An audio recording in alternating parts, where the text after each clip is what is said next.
We are live. Good evening and welcome to MDA's crucial conversation on redistricting. This event was brought to you by the Social Action Committee of the Metropolitan Dallas Alumni of Delta Sigma Theta Sorority Incorporated. I am Kim Weaver, and to participate in this event, not just what is redistricting in its simplest form. It is an effort to divide or organize an area into a new political or school district. However, our focus this evening will lean heavily on the political side and the impact to our individual communities. We are now pleased to welcome Sarah Cheryl Jones to this live event. She is one of our amazing co-chairs of MDA's Social Action Committee. This is one of the hottest committees in MDA, so I'm so pleased to be partnering with her this evening. And tonight, she will be your moderator. So now I want to introduce our powerful platform this evening. The first of this two-piece duo is attorney Kanae Turner.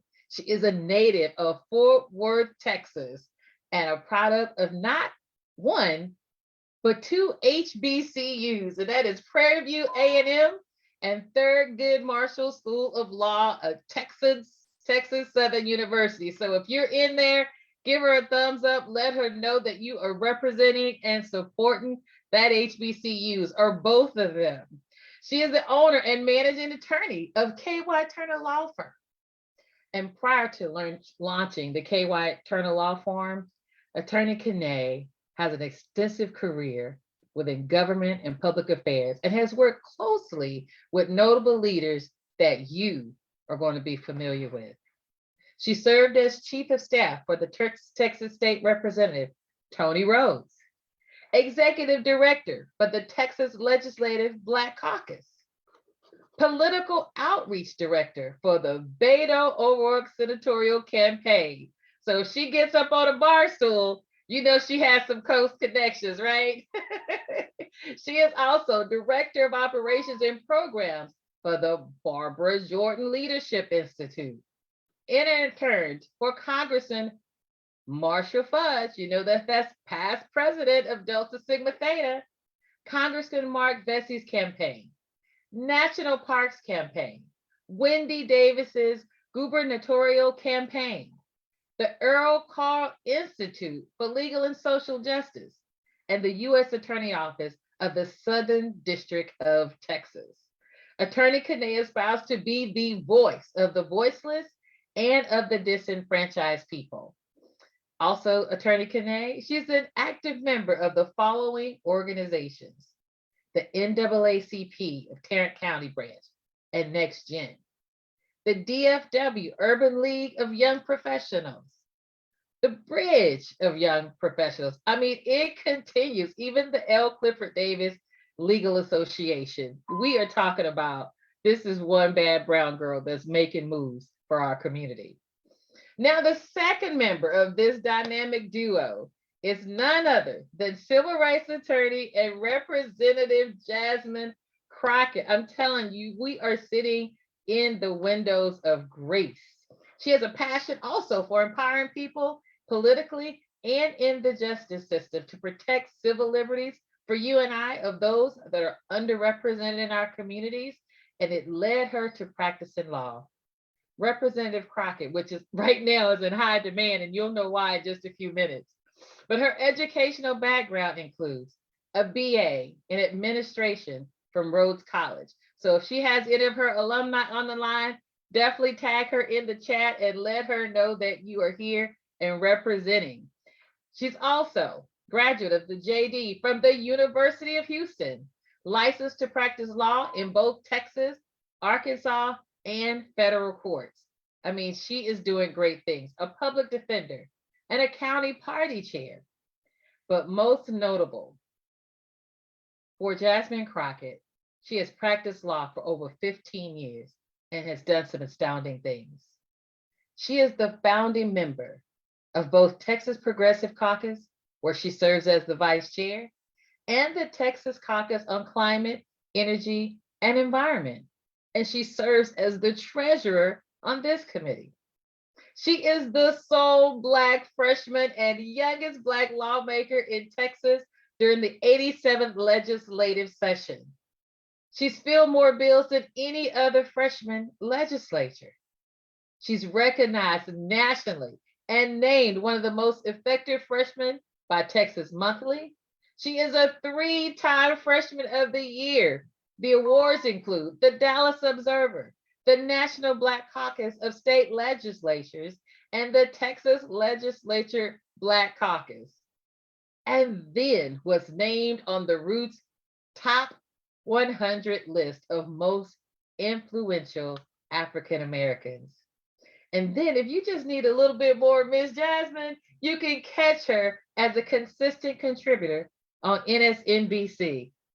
Didn't I tell you we got some baddies on here? And I would definitely be remiss if I did not share that each of these powerhouse panelists of attorneys are both members of the dynamic Delta Sigma Theta Sorority Incorporated. So we want to encourage you at this time to please share this live event to all your friends, because again, we're talking about redistricting that would impact your community.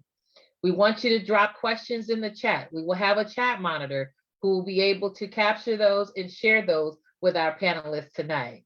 We're going to learn a great deal tonight, and I'm so excited. I usually have my cup of tea, but I'm going to get some on my next break. So right now, we're going to let this crucial conversation on redistricting begin. Sarah Jones, thank you for your time. I yield the floor to you. Sorry, I was on mute. All right, thank you, Sarah Weaver, for your excellent introduction of our panelists. Good evening to our esteemed panelists and viewers. My co-chair, Tracy Rainey, and I would like to welcome you on behalf of our chapter president, Tanya Muraguri, and the Social Action Committee. So we're going to get this conversation started. So my first question up is going to be for Representative Crockett. Representative Crockett, welcome. Thank you again for agreeing to come on our panel this evening. Absolutely. Before you ask me any questions, I just want to say I am a proud member of Delta Sigma Theta Sorority Incorporated. And as we have waged all kinds of fights in the Texas Capitol, there is one organization above all that always shows up. And that's my sorors of Delta Sigma Theta.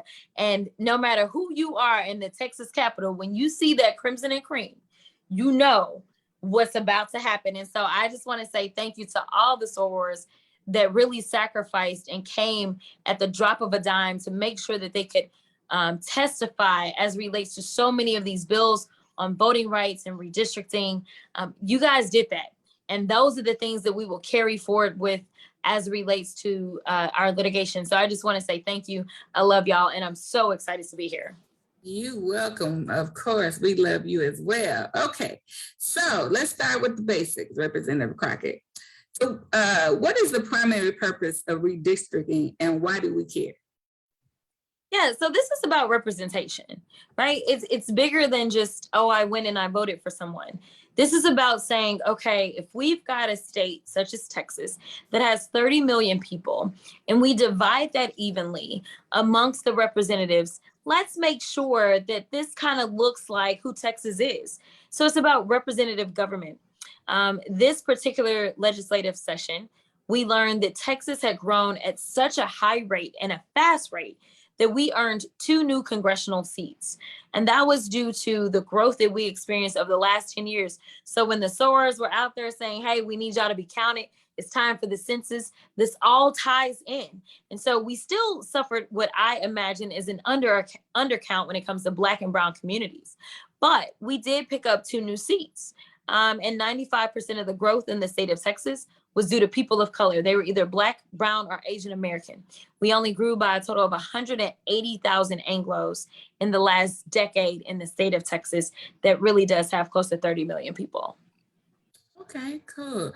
So thanks for that. Attorney Turner, now that we have the basics, why is redistricting so controversial? Why is it such a hot topic?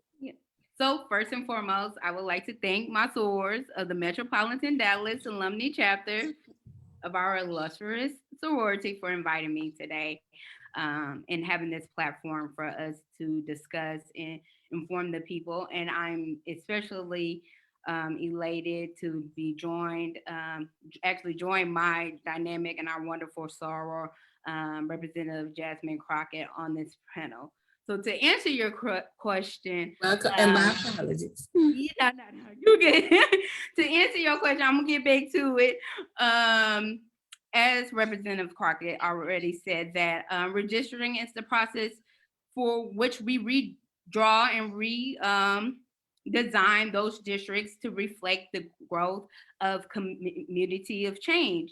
So I usually think like the issue is not that redistricting is controversial itself. We need to redistrict, redraw those lines so we can reflect those actual changes in communities and that growth.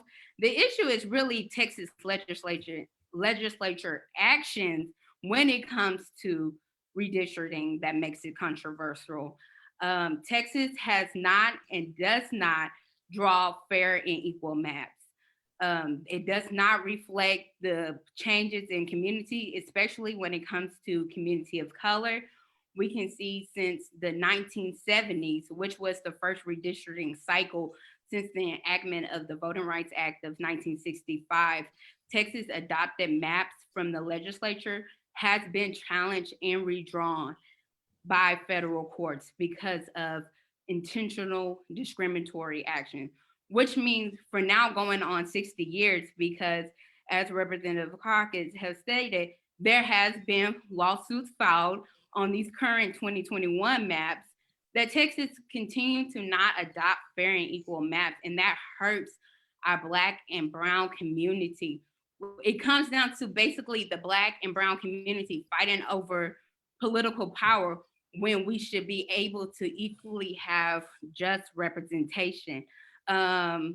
We've already stated that Texas has grown, especially that Latinx population, but the Black community should not lose their representation at the expense of our Latinx brothers and sisters gaining their just population.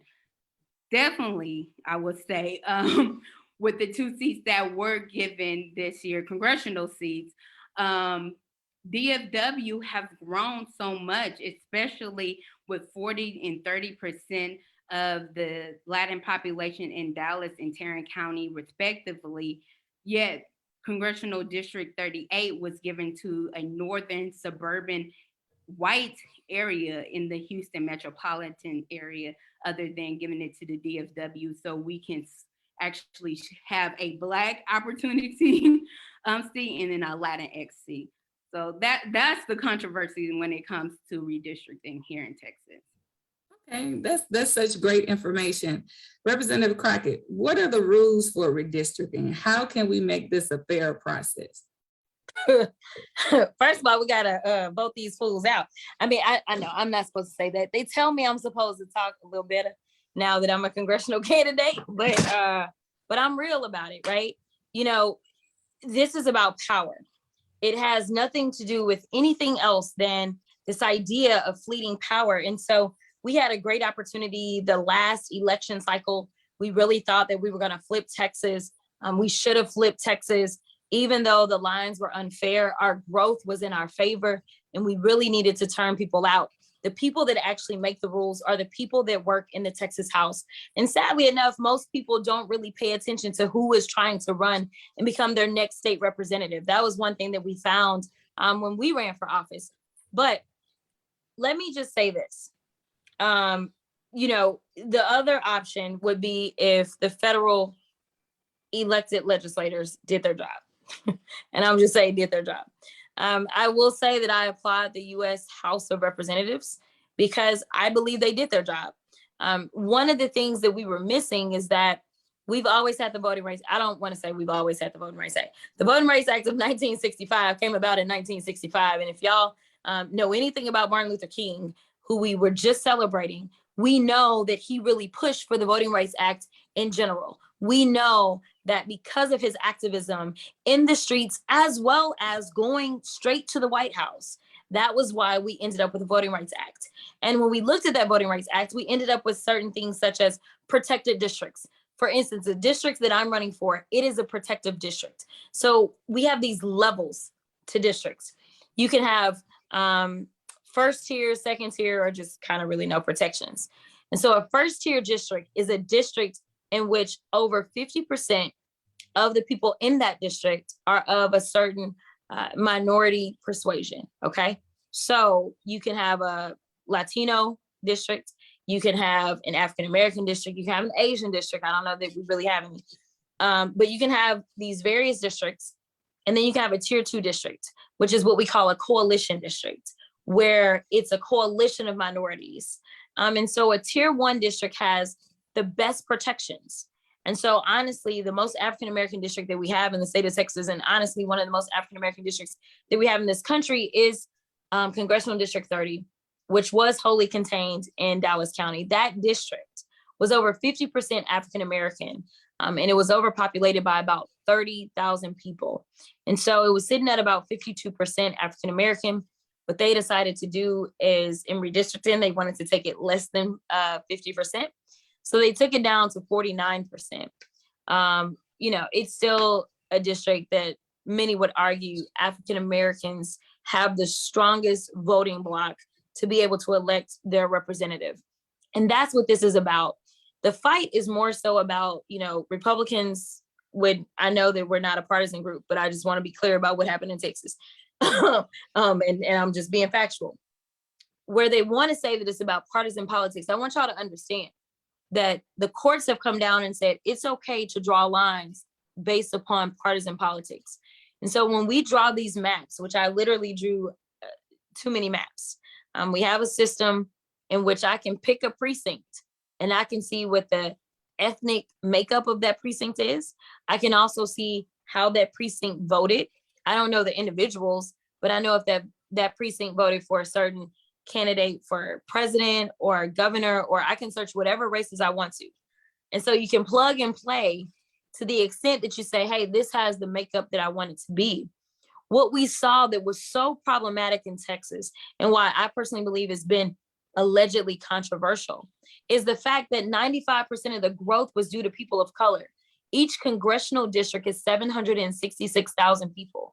We go through the census and we determine how to reapportion representation based upon the growth that various places experience, such as the state of Texas.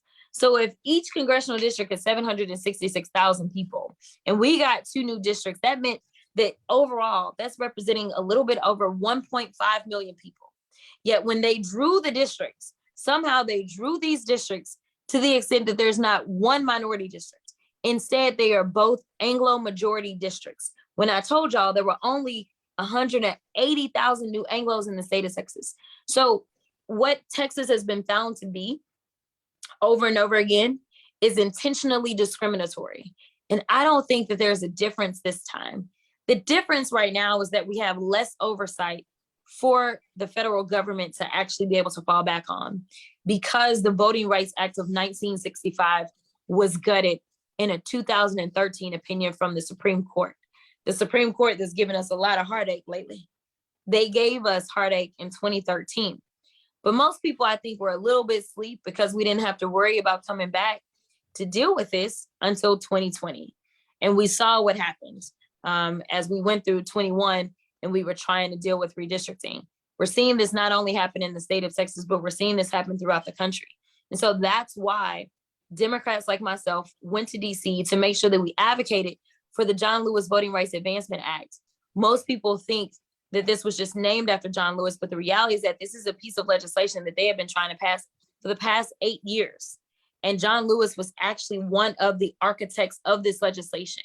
What this legislation would do is put states that have been historically intentionally discriminatory back into preclearance, meaning that you can't change the laws as it relates to voting until we evaluate whether or not this will disproportionately affect communities of color, What we see right now is we've got 40 to 60% of vote by mail applications that are being rejected in a state that said that they were going after voter fraud. And we know that we had less than 1% of alleged voter fraud, right? But we know that people are being disenfranchised every single day.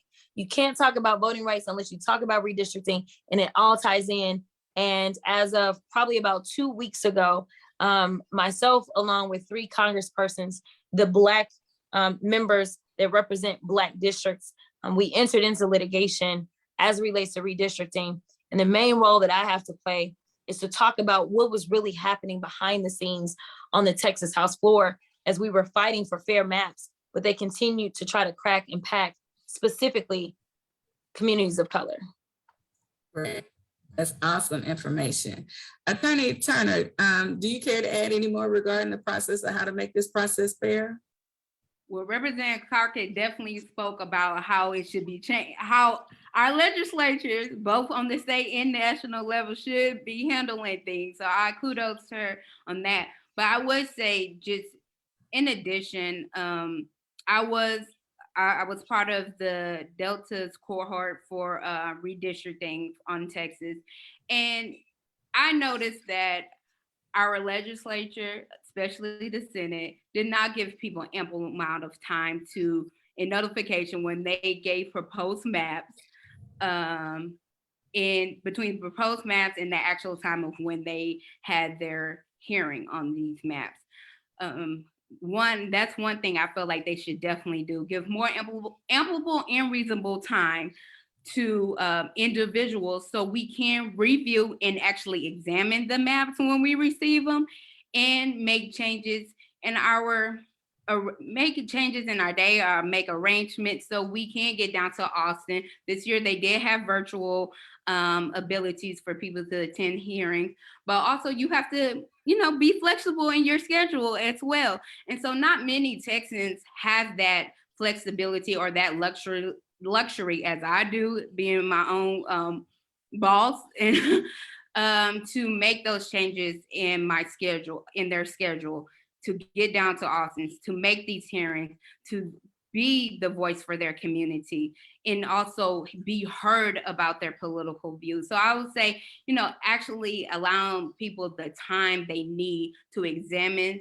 these maps, other than it's almost seemed like they bum rushed these maps through the hearings and through both the House and the Senate. And so because they do have to get it done in 30 days, just given actual ample time in that 30-day period for people to revise those maps and get their voices heard. Okay. Well, it sounds like we have a lot of work to do, and we definitely need to mobilize the community. Let's take a moment and educate our audience on a few of the buzzwords we often hear mentioned when we talk about redistricting. Attorney Turner, what is gerrymandering and how does it impact redistricting? So we kind of already hit on it a little bit, but I'll give you the Encyclopedia Britannica definition of gerrymandering. It is the practice of drawing the boundaries of electoral districts in ways that gives one political party an unfair advantage over its rival, which we call those political partisan gerrymandering, or it dilutes the voting power of members of ethnic or linguistic minority groups. That's the racial gerrymandering. In the past, political and racial gerrymandering was illegal. But what was already stated is that in the current 2019 Supreme Court decision, Rucho versus Common Cause, the court said that political party gerrymandering is legal. You cannot challenge that in the federal courts now. So that means this last cycle, many of these Republican-controlled states took forth with that. And, even though we still have racial gerrymandering that is illegal, but let's be honest, a lot of what they saw and what we all see in natural society is that there's a correlation between party preference and actual race. And so Rucho allowed these legislatures and the state legislatures to defend their racially discriminatory maps on the grounds that, hey, we're just creating these maps to be against Democrats and not necessarily against the Black and brown and Asian voters. And I will even say that we talked about those multicultural crossover coalition districts that is considered tier 2 that don't necessarily get those protection. And I actually live in State Senate District 10, which was divided and dismantled during this past cycle. And it was intentionally divided to break up.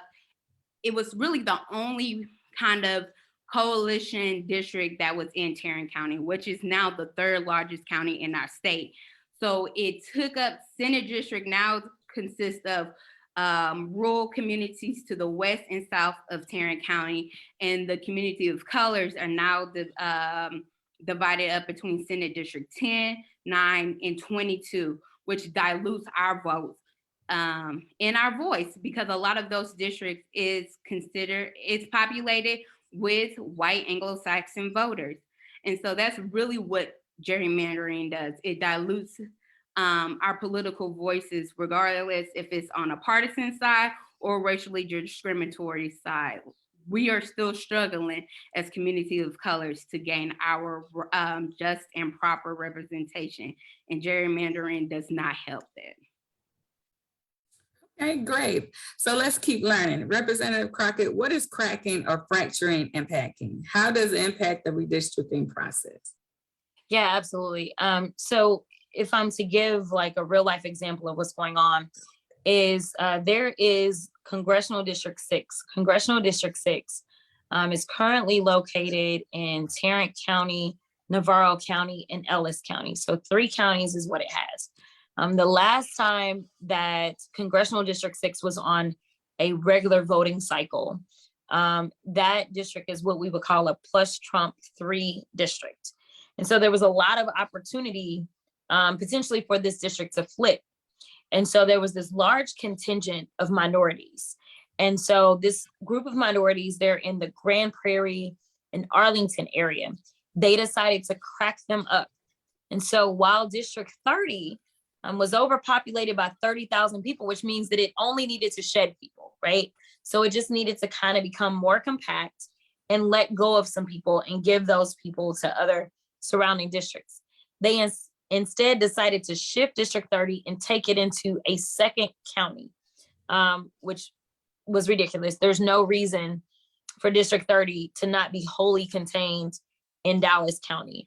But they did that because they wanted to break up this large growing minority population in the Grand Prairie, Arlington area.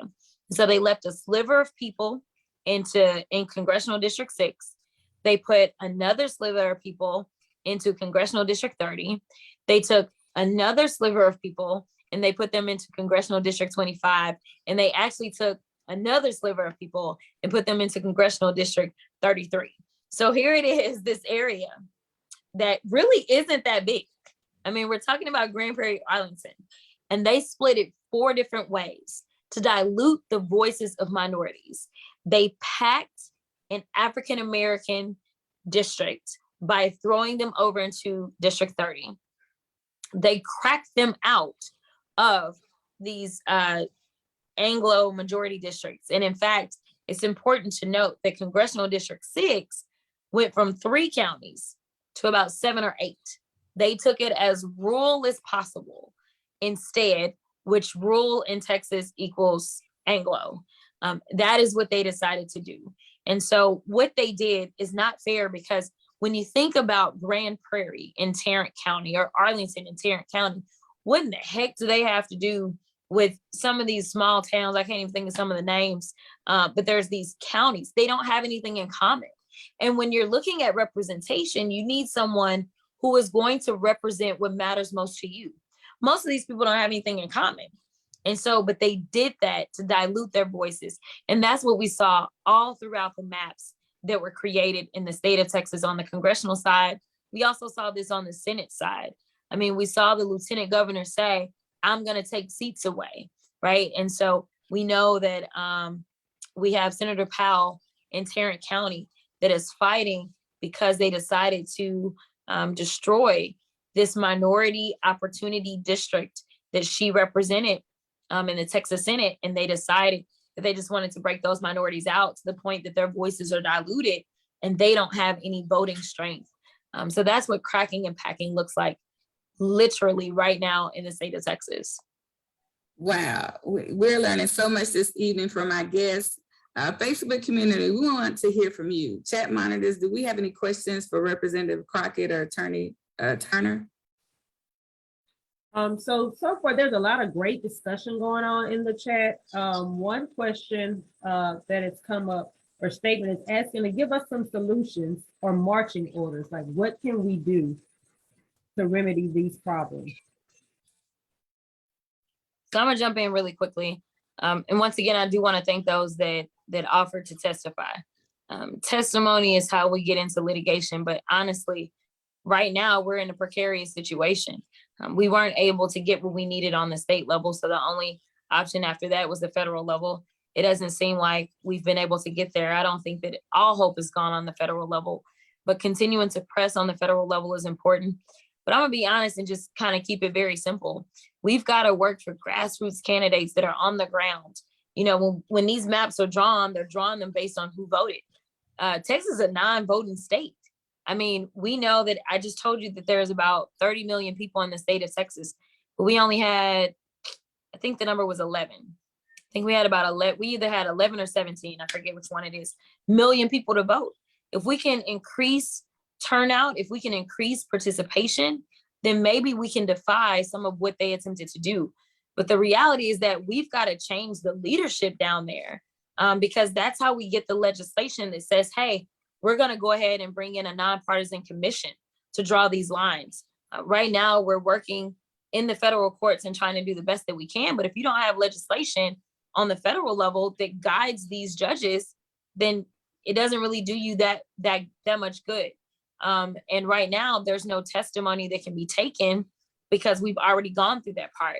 So I think the next part is really just kind of getting in the streets and defying what they thought that they did, so that hopefully we can gain some sort of power to be able to get to the level that we're actually going to be fair about this process. And then I will just follow up. Is voting, going to the voting booth, awesome. That's great. We need y'all to do that. But then also show up to these hearings. Call your legislature. Call people on these commissions that represent you. Like, we still need to be heavily involved when it comes to hearings, town halls, so they know that, hey, you just can't come around when it's time to vote. You gonna see my face, you gonna hear our voices when it comes to actually putting forth legislation, putting forth policies. So that's our marching orders. I know for sure with our organization, with our sorority, and we push it out to the community, is for having people just this past MLK weekend to call your senators so we could have, get through that, dismantling that filibuster so we could have another voting rights in place. So it's being active afterward you leave the voting booth and continuing to be involved throughout the entire process. Any more questions, Tracy?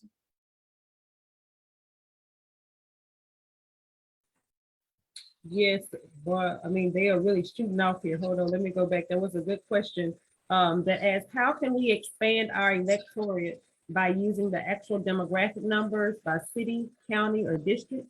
How can organizations be more active by using actual districting demographics? Yeah, so what I would say is that, they're not making it easy on us, right? But I think we've got to do a lot of education. So we don't have online voter registration in the state of Texas, which would make this a lot easier, especially in the middle of a pandemic. But we do kind of sort of have online voter registration. So the state of Texas was sued for violating federal law as it relates to online voter registration when someone is renewing their licenses. What we saw, while that may seem like, well, we only renew our licenses once every 6 years or something like that, we were actually able to register a new 1 million people just from people renewing their licenses in less than a year. And so there's a lot of people that don't know that that's an opportunity. It's ridiculous that we're not doing it for everyone. That is a small window. It's also important because they have changed the laws as it relates to vote by mail and who's allowed to send out vote by mail applications and things like that. If you are not an elected official, it is important that if you know of seniors that historically vote by mail and they want to vote by mail, right now what we can do, the deadline for vote by mail applications is going to be on February 18th. It's important that we assist them in making sure that they get their vote by mail applications. They have made it a felony if someone like me, who's an elected official, decides to assist people and get them their applications. And so this is in an effort to make sure that people like me aren't able to assist my constituency. What we see is so many of these applications are being rejected because the requisites are different.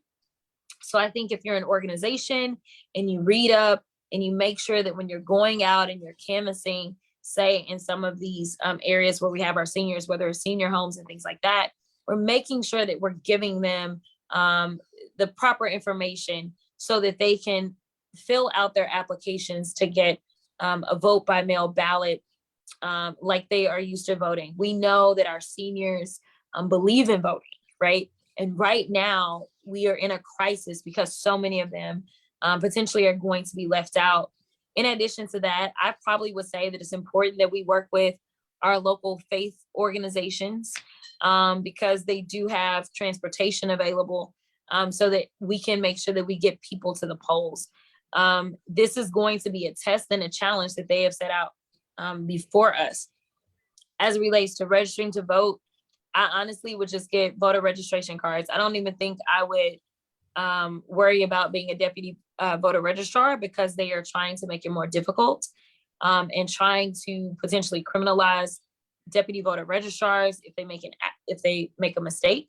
But one thing you can do is just get the white voter registration cards and ask people to send those in. They can just fill them out. They can drop them into a mailbox. They don't have to apply any postage. We're now dealing with the Secretary of State that says we have a paper shortage. And so he doesn't know how many applications he can get. So we're actually trying to work on a coordinated campaign to shame our Secretary of State, who's an interesting individual in the first place, to make sure that they are shamed because I'm sorry, if Texas can't afford paper for voter registration cards, we got some serious issues. Because the last time I checked, we put a lot of money in our budget towards stuff that didn't matter at the border, since the border tends to be a federal issue. But somehow now we have over $1 billion going to the border, or we're spending over $200,000 a month in gasoline so that we can go ahead and put air conditioning at prison facilities where we are housing immigrants pre-conviction for misdemeanors, which is problematic in and of itself. I'm just saying, it's about our priorities. So we need to make sure that we are informing as many people as we can, and we are really getting them involved. In addition to that, I am concerned because I am hearing about people being purged from the voter rolls. So it is important that we assist and we confirm that people really are still registered to vote. So what I would say is get with as many organizations as you can so that you can form a coalition and you target specific areas. If they are areas that they were specifically targeted to disenfranchise, such as Grand Prairie, Arlington area, then those are the areas you need to hit first to make sure that they are voting en masse. So those would be my suggestions. Okay, we have time for another question from the chat. Sorry, Rainey. Okay, here's a question. How did the COVID-19 pandemic affect the release of the redistricting data? I would say from that perspective, it just kind of allowed more time for us to collect data. That we was all on the forefront, and I mean we organizations Delta in collecting that U.S. Census data. So it allowed us more time to collect data, especially from undercount areas. And so since that deadline to collect that data was pushed back to allow more people to do it and through online, and then they actually had individual workers to come knocking on doors to collect that data. Then it pushed it back to when the data collection came in appropriate for Trump, I think it's still at the time, to actually get the number for reapportionment. And then that pushed back pretty much all the data for even allowing the Texas legislature to not get the number into the numbers prior to the regular session ending until actually pretty much it's Representative Crocker. Was it y'all second session, the second or third special session? Oh, Yeah. special, it was our second special. Okay. Or Okay. third, I don't remember. Y'all had so many. It was the last one, so I'm gonna go with third. Okay. To when y'all got that number to actually put in the data, the precinct data, in creating these maps. So yeah, I would just add to that everything ended up compressed. So normally when you go through redistricting, we would have had those numbers. Most people don't understand that we don't pass any bills for the first 60 days of a 140-day session. It is not allowed. So there's no bills that get passed for the first 60 days. Normally we would get those numbers in January. We usually have until the very end of May in session. And so it allows for more time. And some of the things that Kanae brought up are true.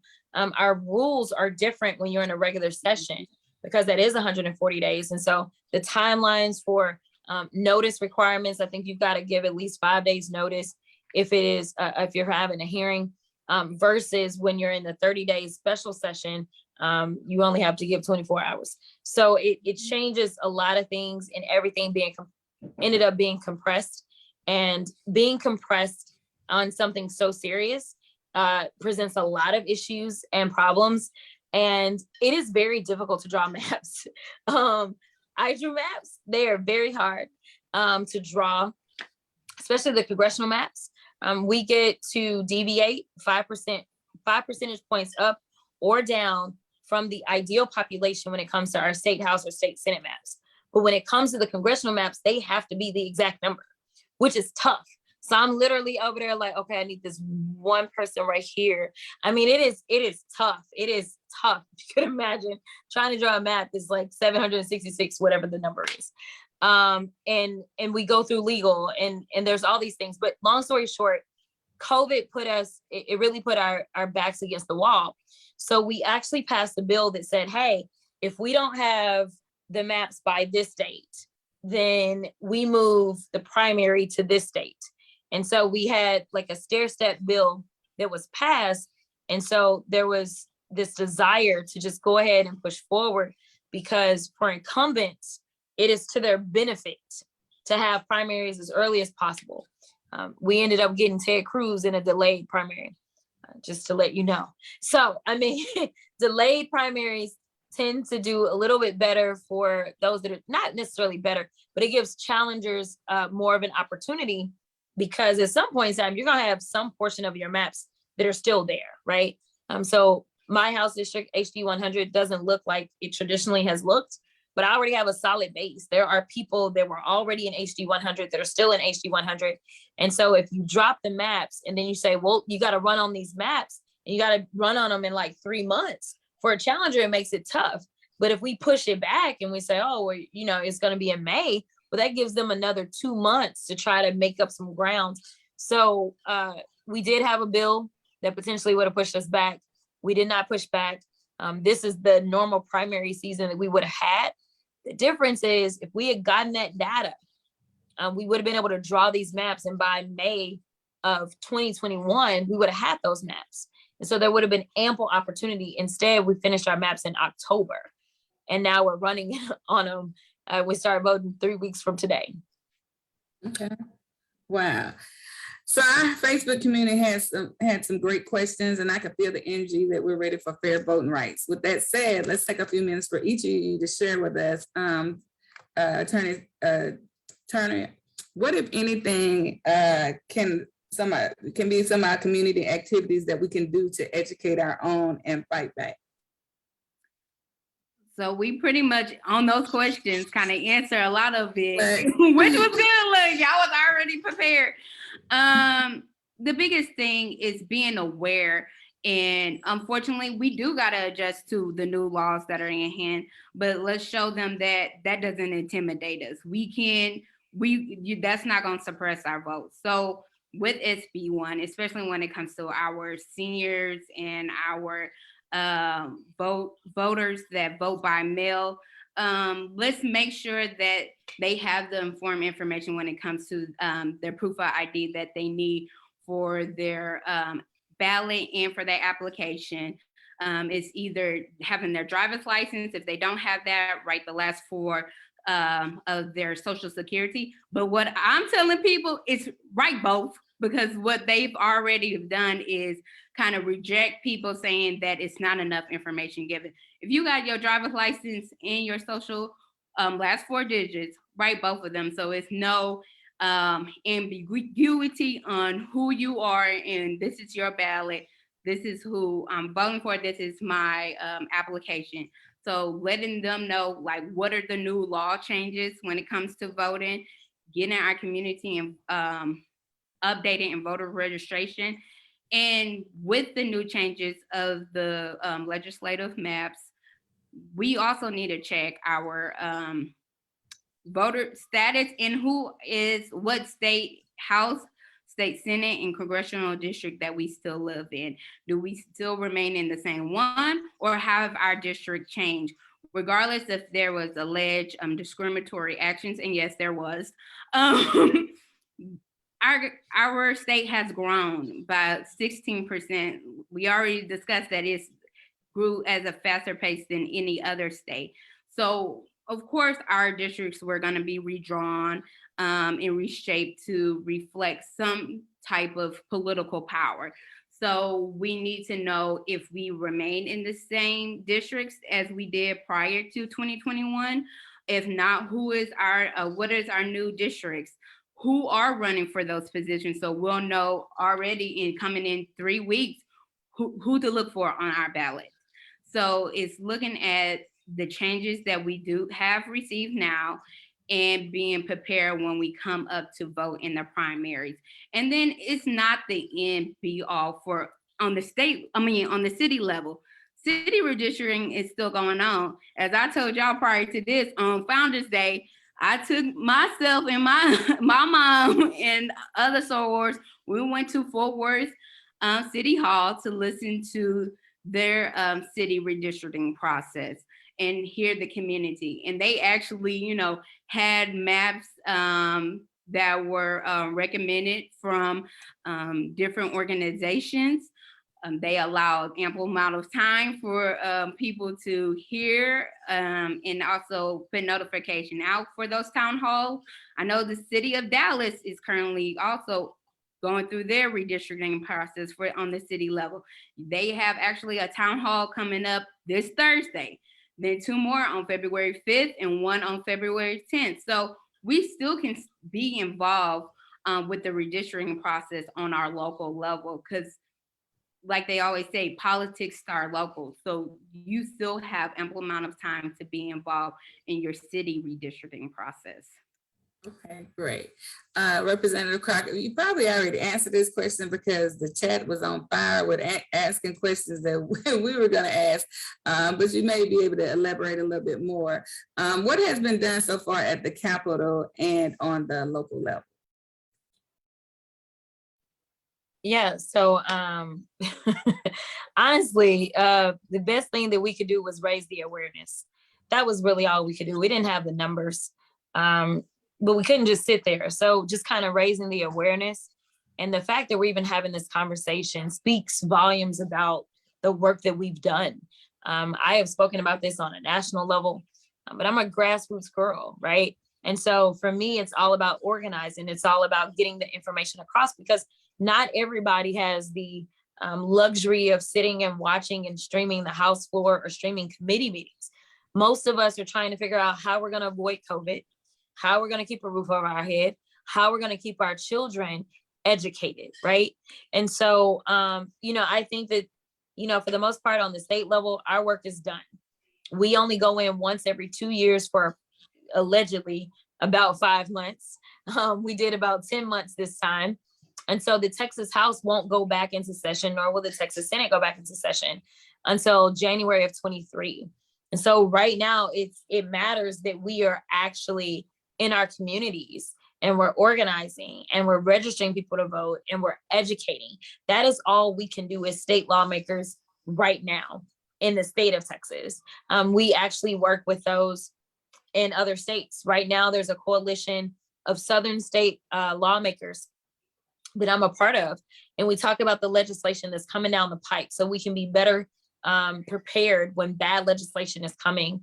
We also are working on kind of coming up with our counteractive attacks and coming up with our legislation that we can present instead of just being on the defensive.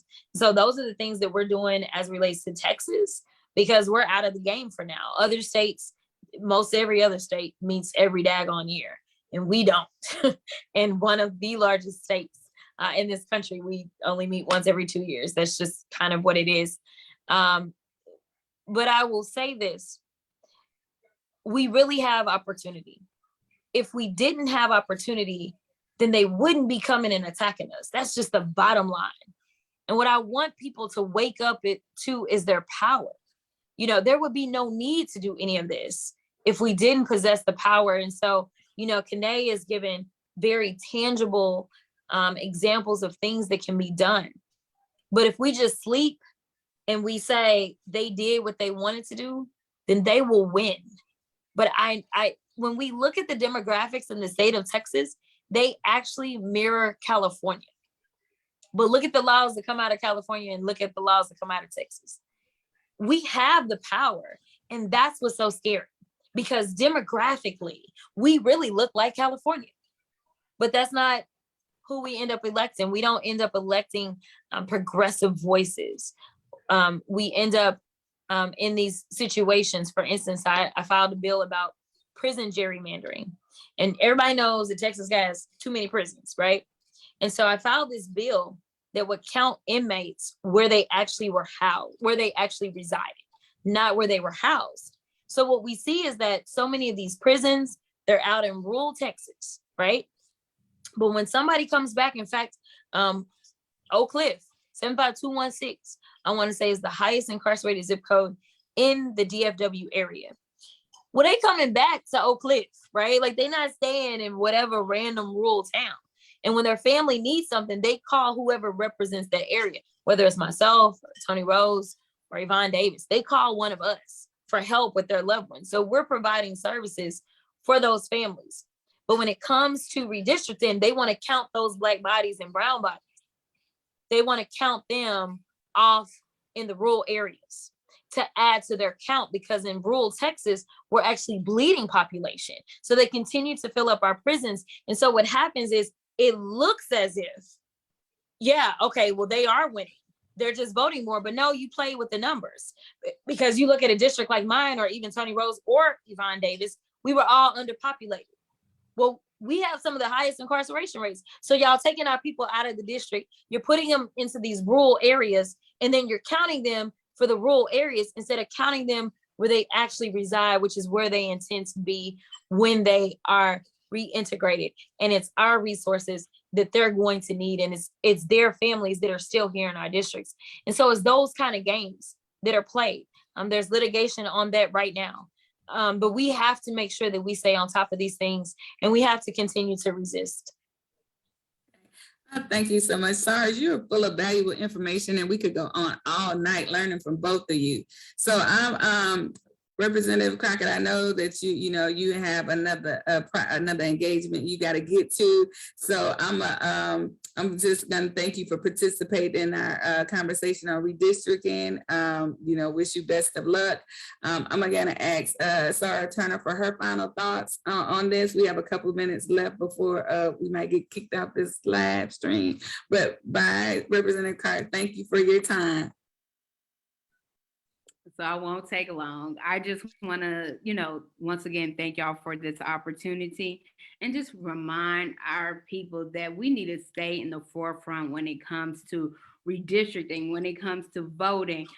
and understanding what is going on through those process, so we can show up, show out in both the voting booth and the hearings on all government levels. So on your city and your county to your state to your congressional, like show up in all the ways, so we can let them know that we cannot be silenced, we cannot be bought, and we cannot be bossed around. Okay, we are here because we built this country, and we need to have our political voices heard. As I stated already, remember, City of Dallas, y'all have y'all redistricting process going on right now. This Thursday, February, then you got one February 5th and 10th. So let your voices be heard during this process. Be involved. Protect your districts if you love it or want some changes to it. Let your voice be heard and get involved. This is not the end. So thank y'all once again for this platform and educating us all. You're welcome. And thank you so much for participating in MDA's chapters conversation on redistricting as well. We would like to thank our hostess, our guests, chat monitors, and especially you, our Facebook family. This was such an amazing evening. We enjoyed providing valuable information to the community. Please follow MDA on social media, Facebook, IG, and YouTube at MDA Deltas. The time is now. Voting rights matter. Facebook family, let's hear from you again. Please provide us feedback via link to our evaluation survey, which we have posted in the chat. Thank you again for tuning in to tonight's event. Have a great rest of the week. Stay dry out there and safe driving. And let's continue to be a change agent. Good night, everyone.